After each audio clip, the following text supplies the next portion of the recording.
Life's never handed me anything on a silver platter. My name's Anna, and by the time I was 6, both my folks had passed, leaving me in the care of my grandma. She was tough as nails, but with a heart of gold. We didn't have much, but she made damn sure I never felt wanting for love. Education? Well, that was a luxury we couldn't afford. I learned to read and write, but school was a dream that ended when I had to start working to help out. I ended up waitressing at a diner downtown, a place where the tips were as meager as the hopes of ever getting out of there. But it paid the bills, or at least some of them, and it kept me on my feet. That's where I met James. He walked in one rainy afternoon, all drenched and looking like something out of a magazine with his fancy suit and that lost look on his face. "Can I get a coffee, black, and maybe a slice of your best pie?" he asked, shaking off the rain. "Sure thing, coming right up," I replied, trying not to show how his smile made my heart skip a beat. James was from a different world, one where people didn't worry about their next meal or whether they could afford the rent. We got to talking, him with his curious questions about my life, and me, well, I was just being my straight-up self. "So, what's a guy like you doing in a dive like this?" I couldn't help but ask. "Just passing through, looking for a bit of real life, I guess." He chuckled, that smile never leaving his face. "Real life, huh? Spend a day in my shoes, you'll get more real life than you bargained for," I joked back, not really expecting him to understand. But he surprised me. He kept coming back, not just for the coffee but for the conversations. We talked about everything and nothing, and somewhere along the line, I started to fall for him. Hard. James introduced me to his world, one I never knew existed. Fancy dinners, parties where people talked about things I barely understood, and yet, he never made me feel out of place. He was different, kind, and genuinely interested in me, not just my story. Then there was Eleanor, James's mother. The first time I met her, I knew she was sizing me up, her eyes sharp, missing nothing. "So, you're the girl who's caught my son's attention," she said, her voice cool, her gaze even colder. "Yeah, guess I am," I replied, trying to sound more confident than I felt. "Well," was all she said, turning her attention back to James as if I was no longer there. It was clear from the get-go she didn't approve of me. I was too simple, too uneducated, too everything she didn't want for her son. Eleanor's disdain wasn't the silent type. It was loud, clear, and made its presence felt every single time she walked into a room. If there was one thing I learned quickly after marrying James, it was that his mother, Eleanor, had an opinion on everything. And she wasn't shy about letting you know exactly what she thought, especially if it involved me. Living under the shadow of her disdain was like walking on eggshells, only the eggshells were made of glass, and I was barefoot. Every dinner, every family gathering, she had a way of making her disapproval known, her words sharp enough to cut through the thickest skin. One evening, James and I invited her over for dinner, a simple affair. I had spent the day cooking, trying to make everything perfect, hoping, foolishly, maybe, that I could win her over with my culinary skills. The moment she stepped through the door, I knew it was going to be a long night. "Oh, you decided to cook, Anna? How quaint," she remarked, her voice dripping with condescension as she glanced around our modest living room. "Yeah, thought we'd have a nice family dinner." "Sit down, make yourself comfortable," I replied, forcing a smile, trying to keep the peace for James's sake. James, bless him, tried to smooth things over. "Mom, Anna's been working hard on this meal.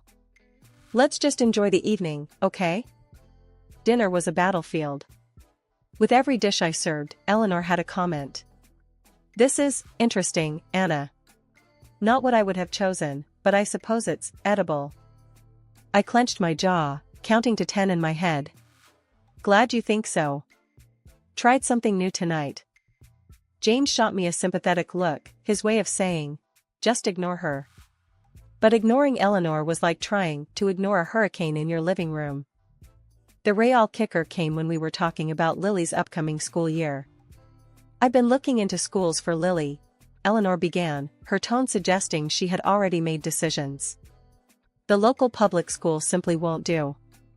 A girl of her potential needs the best education we can provide. I felt my hackles rise.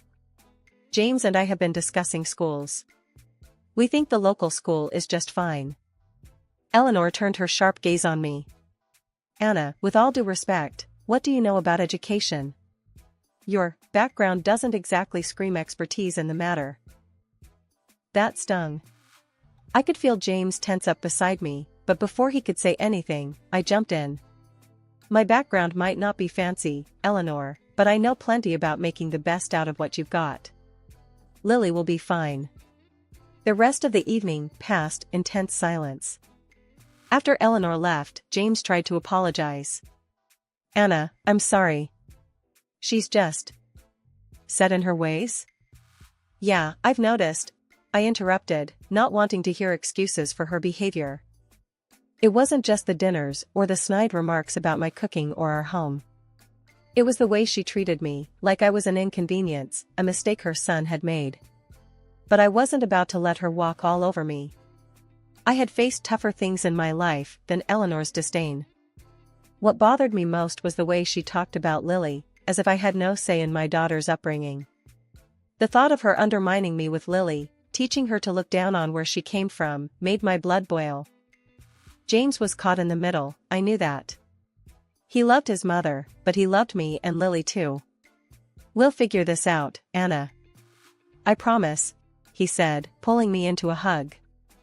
Eleanor's idea of music lessons for Lily felt more like a military operation than anything resembling fun. She'd march into our home, piano books in hand, a stern look on her face that would make a drill sergeant proud. Lily, bless her heart, tried to look excited, but I could see the dread in her eyes. It broke my heart. One afternoon, after another one of these so-called lessons, Lily came to me, her little face scrunched up in distress. Mommy, do I have to keep doing piano with Grandma? She gets mad when I mess up. It's not fun. I knelt down, pulling her into a hug. Hey, it's okay. You don't have to do anything that makes you unhappy. Let me talk to Grandma, okay? Lily nodded, wiping away a tear. It was the last straw. I decided it was time for a showdown with Eleanor. That evening, when Eleanor was about to leave, I stopped her at the door. Eleanor, we need to talk about these music lessons, I said, my voice steady but firm. Oh? What about them? She replied, her tone icy, as if she already knew where this was going. Lily's not happy. She's stressed and upset after every lesson. I thought these were supposed to be fun for her. Eleanor scoffed. Fun? Music isn't about fun, Anna. It's about discipline, about learning to appreciate the finer things in life. Something you'd know nothing about. I felt my cheeks flush with anger. Listen, I appreciate you wanting to teach Lily, but not like this. Not at the cost of her happiness. Eleanor's eyes narrowed. And what do you suggest? Letting her quit. That's the problem with your generation. Too quick to give up. No wonder you ended up where you are. That stung. More than I wanted to admit. It's not about giving up. It's about not forcing her to do something she hates. There's a difference. Eleanor shook her head, dismissive. I won't stand by and watch my granddaughter waste her potential. If you're not interested in her future, I certainly am. That night, after Lily went to bed, I sat down with James. We need to talk about Eleanor and these piano lessons, I started, trying to keep my voice even. James looked up, his expression wary. What about them? Lily's miserable, James. She's scared of making mistakes because your mom's too hard on her. She's losing her love for music. James sighed, running a hand through his hair. Mom just wants what's best for Lily. You know how she is with perfection. I felt my frustration rise. But at what cost? Our daughter's happiness? There was a long silence before James spoke again. I'll talk to Mom. But Anna, you know how she is. She's set in her ways. Maybe we just give it a bit more time? I couldn't believe what I was hearing. More time? James, our daughter is unhappy. He didn't meet my gaze. I know, but Mom's heart is in the right place. Let's not make a big deal out of this, okay? We'll work it out. Just give it some time. The conversation ended there, but the issue didn't. James did talk to Eleanor, or so he said, but nothing changed. If anything, the lessons became more frequent, as if Eleanor was doubling down in the face of my concerns. It wasn't that I didn't appreciate music, it was the way Eleanor lorded over Lily, pressing her own brand of perfection onto her, that rubbed me the wrong way. But Lily was a trooper, and somehow, she managed to find joy in the keys, despite her grandmother's heavy-handed teachings. As our wedding anniversary approached, James and I decided to throw a party. Nothing too fancy, just a gathering of close friends and family to celebrate another year of us. The planning was going smoothly until Eleanor threw us a curveball. "I've arranged for a special performance," she announced one evening, her tone leaving no room for argument. "Lily and I will be playing a duet. You'll need to rent a stage and a piano." James and I exchanged a look. "A piano?" he echoed, clearly taken aback. "Yes, James. And make sure it's a grand piano. We'll be playing arpeggios, something Anna here might not be familiar with," Eleanor said, her voice dripping with that familiar condescension. I felt my cheeks burn, not from embarrassment but from anger. The nerve of her, to assume I didn't know what arpeggios were. My grandmother had made sure I was as comfortable with Bach and Beethoven as I was with a frying pan and spatula. But I'd kept my musical skills a secret, a piece of me that I cherished privately, away from judgmental eyes. Not even James knew. But I swallowed my pride and bit back the sharp retort on the tip of my tongue. This wasn't about me or Eleanor. This was about Lily, and if playing this duet made her happy, then I'd move heaven and earth to make it happen. "Sure, Eleanor. We'll make sure there's a stage and a piano," I said, my voice steady, despite the storm brewing inside me. Eleanor looked satisfied, her smile sharp as a knife. "Good. It'll be educational for you, Anna. A chance to see what real music sounds like." I forced a smile, imagining the look on her face if I sat down at that piano and let loose with a Chopin nocturne or a Debussy prelude. But this wasn't the time for showing off. This was about giving Lily a moment in the spotlight, away from the shadow of her grandmother's expectations. James, bless him, was clueless about the tension. "It'll be great, babe. Lily's excited about it," he said later, wrapping an arm around me. I nodded, leaning into his embrace. "Yeah, it'll be something all right." As the day of the party drew closer, I found myself feeling more anxious than excited. Not about the party itself, but about that performance. It was a reminder of how much I'd kept hidden from my own family, and of the delicate balance we maintained to keep the peace. The party was in full swing, laughter and chatter filling our backyard, transformed for the night into a slice of celebration. James was mingling, playing the host with an easy charm that made me fall for him all over again every time I saw it. Lily, dolled up in a dress that sparkled under the fairy lights, was buzzing with excitement and nerves about her upcoming performance. I was fussing over the last-minute details when Eleanor made her grand entrance, draped in elegance but with that ever-present air of scrutiny. "Anna, dear, is everything set for our performance?" she asked, her eyes darting around, assessing everything with a critical eye. "Yep, all set. The piano's tuned, and the stage is waiting," I replied, keeping my voice neutral. Inside, my stomach was a bundle of knots. This whole setup was Eleanor's show, but it was Lily I was worried about. As guests settled, Eleanor decided it was time. "Let's not keep our audience waiting," she announced, herding a reluctant Lily towards the stage. But fate, it seemed, had other plans. As Eleanor stepped onto the stage, her heel caught on a loose cable. Time slowed as she stumbled, a gasp escaping from the crowd. Instinctively, she reached out, trying to steady herself on the piano, but instead, she tumbled, landing awkwardly on her arm. The music halted, replaced by murmurs of concern. James rushed to his mother's side, his face etched with worry. "Mom, are you all right?" he asked, as I hovered nearby, unsure of what to do. Eleanor, ever the prideful matriarch, brushed off the concern with a strained smile.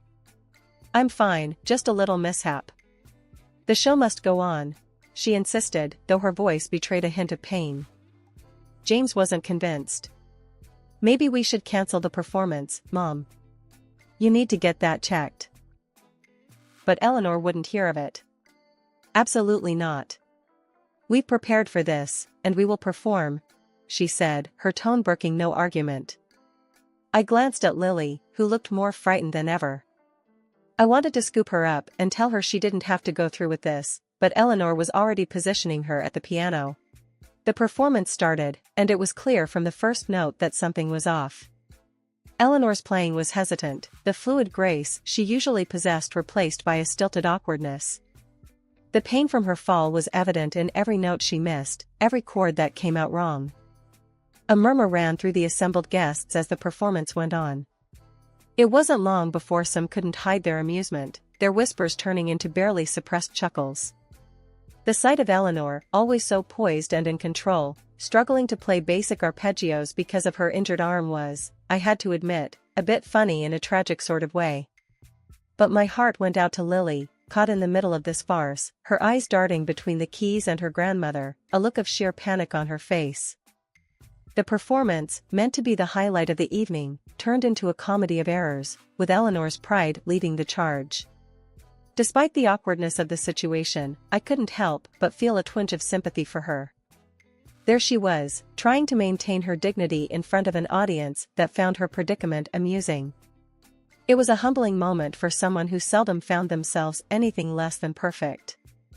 As I watched Eleanor stumble away from the piano, her pride taking a hit right in front of everyone, I was torn. Part of me thought, well, it's about time she came down a peg or two. But then, seeing her trying to blink away those tears of frustration, my heart softened. She might be all sorts of difficult, but she didn't deserve to be humiliated like that. And Lily, my sweet girl, looked so upset by the whole ordeal, I couldn't bear it.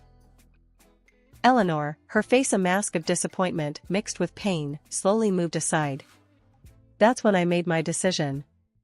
I wasn't about to let the evening end on such a sour note. Not if I could help it. So, there I went, taking a seat at the piano beside Lily, who looked at me with wide, questioning eyes. Just follow my lead, I whispered to her, giving her a reassuring smile. I could feel everyone's eyes on us, curious, maybe even a bit skeptical. We started to play, and it was like magic. The notes just flowed, perfect and clear. For a few minutes, there was no Eleanor, no awkward tension, just me, Lily, and the music. I could hear the surprise in the room, the shift in the atmosphere as we hit our stride. The applause that followed was thunderous, especially from James, who looked like he might burst with pride. But it was Eleanor's reaction that caught me off guard. She was standing there, tears streaming down her face, but this time they were different. There was something like respect, maybe even a hint of regret, in her eyes. I had no idea you could play, she said, her voice soft, almost lost in the buzz of the room. A lot of things you don't know about me, I shot back, half teasing, half serious. It was a moment of triumph, sure, but it was also a bridge, a way to show her there was more to me than she'd ever given me credit for. Lily, ever the showman, took her little bow, her face lit up with a mix of relief and joy. And as the applause died down, I stayed seated at the piano, my fingers resting lightly on the keys, ready for the next piece. Wow, Anna, that was incredible. I had no idea, James said, his voice filled with wonder and something akin to disbelief. Eleanor cleared her throat, stepping closer, her gaze fixed on me. Anna, I must admit, that was quite a performance. You and Lily, you played beautifully together. I raised an eyebrow, surprised by her concession. Thanks, Eleanor. Music's always been a big part of my life. Just never had the chance to show it off like this. The guests murmured their agreement, some still clapping softly, their smiles genuine and encouraging. It was a rare moment of unity, the usual tensions forgotten in the wake of our shared experience. Lily tugged at my sleeve, her earlier shyness replaced by excitement. Mom, can we play another one? Please? I looked down at her, her enthusiasm infectious. Sure, kiddo. What do you say we give him a little Beethoven? The mention of Beethoven caught Eleanor off guard, her interest piqued. Beethoven, you say? I didn't realize you were familiar with his work. There's a lot of things about me you're not familiar with, I shot back, not unkindly. I turned to the guests, who were watching our exchange with a mix of amusement and curiosity. Everyone, we hope you enjoy this next piece. It's one of our favorites. As Lily and I launched into the first few bars of For Elise, a piece so familiar yet always capable of evoking deep emotions, the room settled into a hushed reverence. The music flowed from us, a testament to hours of practice and a shared love for the piano that I hadn't realized was so strong in my daughter. When the piece ended, the applause was louder, more assured. It was as if our performance had woven a thread of connection through everyone present, drawing us together in appreciation of something truly special. James came over, his pride evident. I think we might need to get a second piano at this rate, he joked, but I could tell he was seriously considering it. Eleanor approached again, this time her expression softer, more reflective. Anna, I was wrong about you. Your love for music, for our family, it's clear. I'm sorry for any harsh words I've said. I was taken aback by her apology, the sincerity in her voice unmistakable. Thank you, Eleanor. That means a lot coming from you. Maybe we can start fresh? She nodded, a small smile playing at the corners of her mouth. I'd like that. Very much. The rest of the evening was a blur of laughter, conversation, and even more music. Lily and I played a few more pieces, each one drawing cheers and applause from our guests. It felt like a turning point, a bridge mended through the power of music and a shared moment of vulnerability. It's been a while since that unforgettable night when music changed everything between me and Eleanor, my once daunting mother-in-law. If someone had told me back then that we'd end up close, I would have laughed it off. But here we are, and I can hardly believe it myself. Eleanor softened a lot, especially when it comes to Lily's upbringing. She's not as rigid as she used to be, and I see a warmth in her I never knew existed. These days, we often find ourselves sitting side by side at the piano, our fingers dancing over the keys in perfect harmony. It's become our thing, playing together during family get-togethers or quiet evenings at home.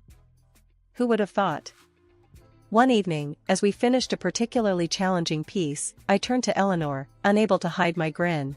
Not bad for two amateurs, huh? Eleanor actually chuckled, a sound so rare and precious it still caught me off guard. Speak for yourself, Anna. I've always been a virtuoso in my own mind. Lily, who'd been listening, piped up from where she sat, a stack of music sheets in her lap. Grandma, you're the best teacher. But Mom's catching up. Eleanor's gaze softened as she looked at Lily, then back at me. We make a good team, don't we? Yeah, we do. I agreed, feeling a surge of pride. Not just in our music, but in how far we'd come, from cautious adversaries to partners in crime at the piano. James, ever the supportive husband and son, would often sit back with a contented smile, watching us. You three are something else, he'd say, and I knew he meant every word. Eleanor and I, we talk a lot more now. Not just about music, but about life, love, and everything in between. She's opened up about the challenges of raising her kids alone, and I've shared my fears and dreams for Lily. These conversations, once unimaginable, have become a cherished part of our relationship. Anna, Eleanor said one night, after Lily had gone to bed, I was too harsh on you before. You brought something special into this family. Hearing those words, I felt a weight lift off my shoulders. Thank you, Eleanor. That means the world to me. We've come a long way, Eleanor and I. From tension and misunderstanding to respect and genuine affection. It's not always perfect, but the progress we've made is undeniable. And much of it, we owe to those evenings at the piano, where, through the universal language of music, we found a way to understand each other.